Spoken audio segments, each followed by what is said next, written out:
semuanya.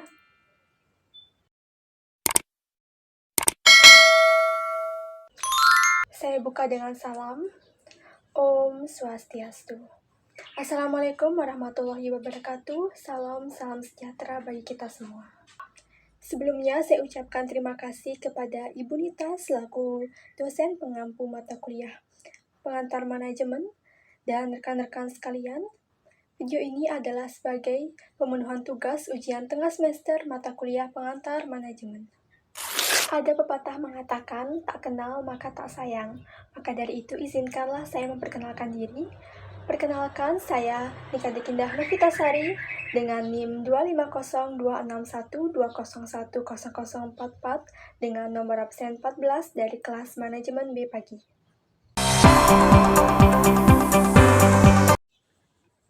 Hari ini, topik yang akan kita bahas yaitu menganalisa kasus organisasi nirlaba di Bali yang bergerak di bidang pendidikan masyarakat dan menganalisa salah satu organisasi nyata yang ada di sekitar lingkungan kita.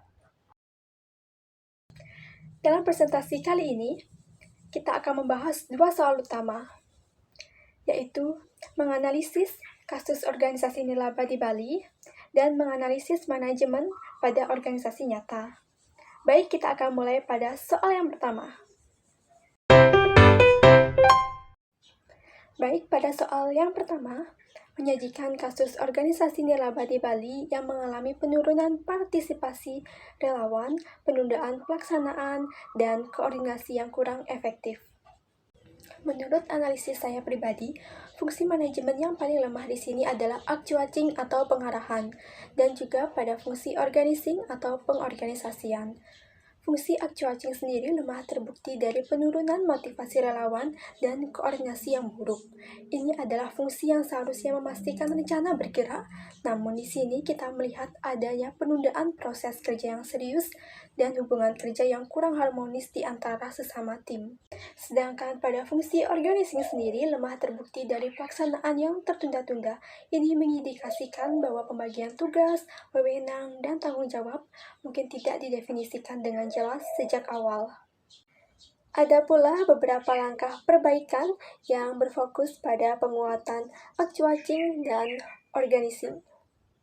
Untuk actuating atau pengarahan, organisasi harus segera menerapkan program apresiasi, misalnya seperti relawan terbaik bulan ini, untuk meningkatkan motivasi. Selain itu, koordinator wajib diberi pelatihan leadership singkat untuk meningkatkan keterampilan komunikasi dan pengarahan agar bisa menjelaskan dengan baik dan jelas kepada tim, serta terapkan briefing singkat setiap awal pelaksanaan untuk memastikan semua pihak tahu peran dan target mereka masing-masing.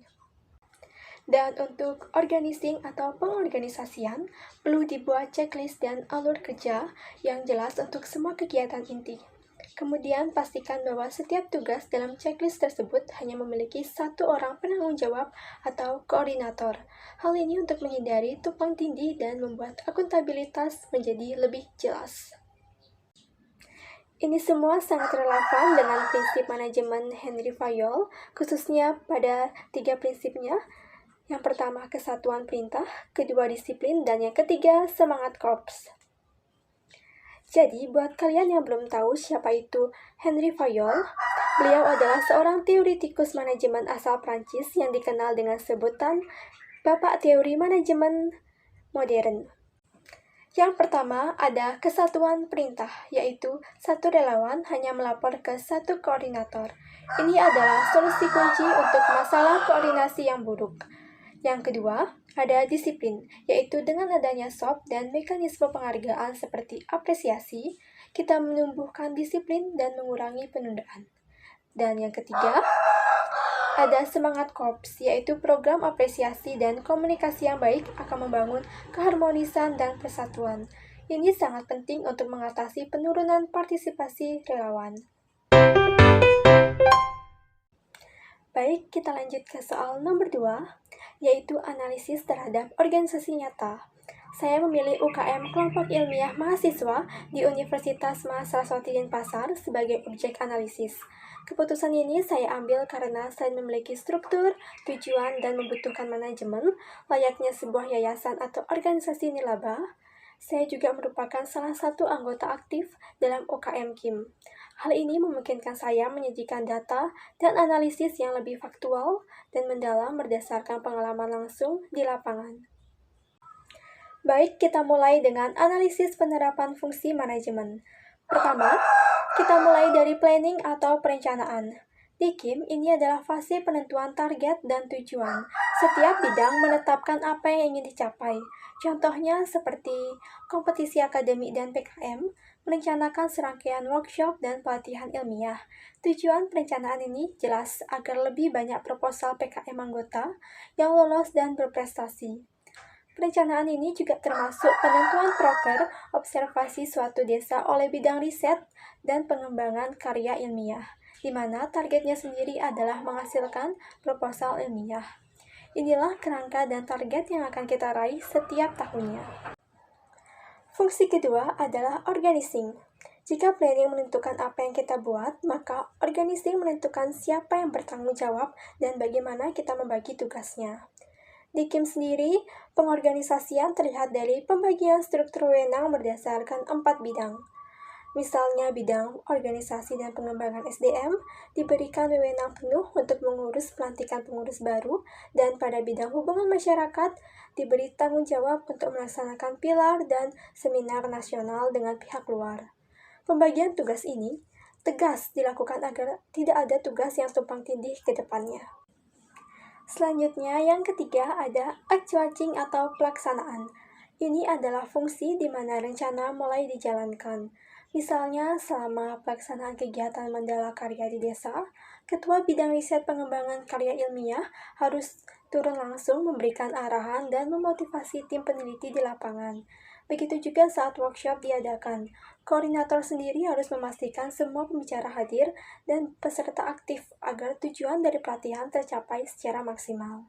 Dan yang terakhir ada controlling atau pengendalian. Fungsi ini memastikan hasil sesuai dengan rencana. Di KIM, pengendalian dilakukan melalui evaluasi. Misalnya, setelah setiap workshop selesai, bidang pengembangan SDM melakukan evaluasi cepat untuk menilai aktivitas materi secara berkala.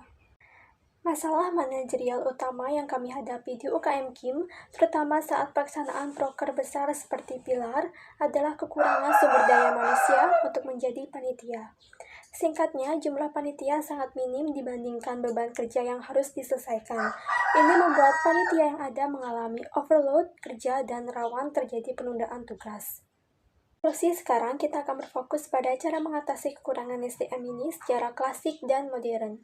Solusi klasik berfokus pada efisiensi kerja. Kita harus menggunakan pendekatan Frederick Winslow Taylor dengan spesialisasi tugas dan standarisasi.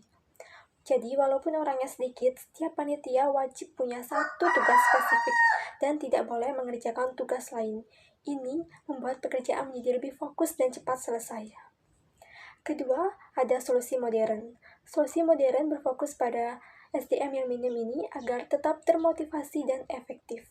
Jadi, panitia mengalami overload, manajer harus fokus pada apresiasi non-finansial, berikan pengakuan publik atas kerja keras mereka, seperti pujian di media sosial atau sertifikat apresiasi khusus.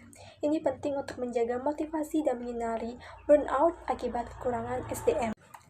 Demikianlah jawaban dan analisis saya untuk ujian tengah semester mata kuliah pengantar manajemen. Saya berharap analisis ini dapat dipahami dengan baik. Pergi ke ladang menanam tebu, tebu dipanen di hari senja. Semoga jawaban ini jadi ilmu. Terima kasih atas perhatiannya. Karena tadi saya buka dengan salam, sekarang saya tutup dengan salam.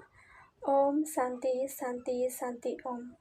Wassalamualaikum warahmatullahi wabarakatuh.